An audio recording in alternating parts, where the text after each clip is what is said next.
আরে স্যার কি হয়েছে? বাবা 10 দিন আগে মারা গেছে আর আজকে এই চিঠি এসেছে। ইয়ার দেবরাজ, অনেক দিন হয়ে গেল, বাড়ি থেকে চিঠি আসছে না। স্যার আপনি টেনশন করবেন না, তাড়াতাড়ি চলে আসবে। স্যার, আপনাদের চিঠি এসেছে। দেবরাজ, এই যে আপনার। আজ অনেকদিন পর বাড়ি থেকে চিঠি এসেছে।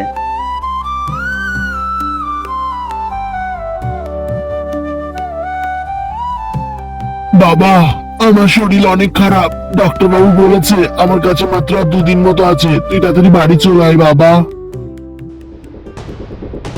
আমি আজকেই বাড়ি চলে যাই, শেষবারের মতো বাবাকে দেখে নেব।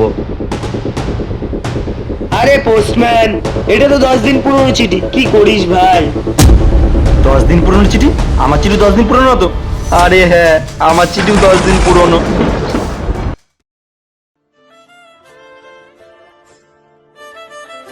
আরে স্যার কি হয়েছে? ভাই, আমাদের ফজিদের জীবনটাও কেমন। বাবা 10 দিন আগে মারা গেছে আর আজকে এই চিঠি এসেছে। শেষবারের মতো বাবাকে দেখতেও পেলাম না। বন্ধুরা, তাহলে এই ভিডিওটি দেখে তোমরা কি বুঝতে পারলে? আর্মিদের লাইফ কখনোই সোজা হয় না।